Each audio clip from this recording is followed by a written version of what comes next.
पाहताय JB TV news. बातमीत सत्यता हीच आमची ओळख। लाडकी बहीण योजनेत 50 लाख महिलांना दिलासा। धुळे महापालिका आमचीच। अदिती तटकरे।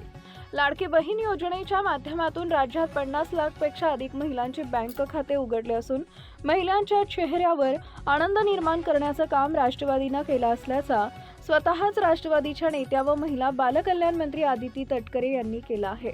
मंत्री अदिती तटकरे यांच्या उपस्थितीत धुळे शहरातील झुलेलाल मंदिरामध्ये महिला मेळावा आयोजित करण्यात आला होता।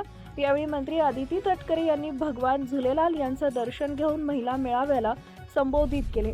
आम्हाला लाडकी बहीण योजना बंद करून हिरावून घ्यायची नाहीये, उलट 1500चे 15,000 कसे होतील यासाठी भविष्यात आम्ही प्रयत्न करू असंही यावेळी म्हणाल्या। धुळे महानगरपालिकेत राष्ट्रवादी शिवसेना शिंदे गटाचे सगळ्यात जास्त उमेदवार निवडून येणार असून महापालिकेवर आमची सत्ता बसेल असा विश्वासही मंत्री अदिती तटकरे यांनी यावेळी व्यक्त केला आहे। यावेळी त्यांनी उपस्थित मान्यवरांना मतदारांना 15 तारखेला राष्ट्रवादीच्या उमेदवारांना भरघोस मतानं निवडून देण्याचं आवाहन केलंय। प्रतिनिधी परीक्षित परदेशी, धुळे। माझी लाडकी बहीण सारखी एक योजना मी माझ्या भगिनीसाठी आणली। आज जवळपास 2.5 कोटीपेक्षा जास्ती महिलांना या लाडकी बहीण योजनेचा लाभ आपण पोहोचवतो।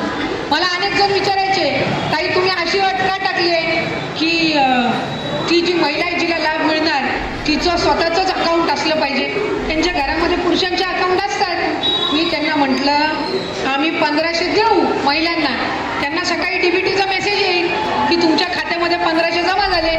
पुरुषाची अकाउंट दिली तर माझी महिला बँकमधनं पैसे विड्रॉ करायला जाईपर्यंत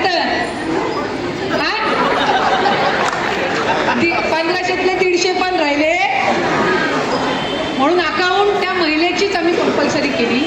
आणि मला तुम्हाला सगळ्या जणींना सांगायला आवडेल की 50 लाखपेक्षा अधिक महिला ज्यांची कधी बँकेत खातंच नव्हतं त्यांचं खातं आपण नव्याने या लाडकी बहीण योजनेअंतर्गत मिळवलं आणि आज धुळ्यामध्ये जवळपास 1 लाखपेक्षा जास्ती महिला या लाडकी बहीण योजनेचा लाभ।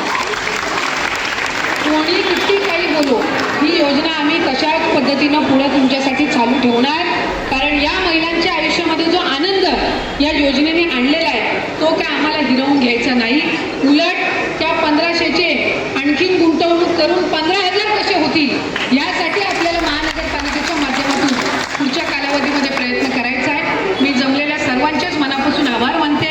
आपल्या परिसरातील महत्त्वाच्या बातम्या पाहण्यासाठी आजच आमच्या जेबी टीव्ही न्यूज चॅनलला YouTube वर सबस्क्राइब करा आणि बेल आयकॉन प्रेस करा।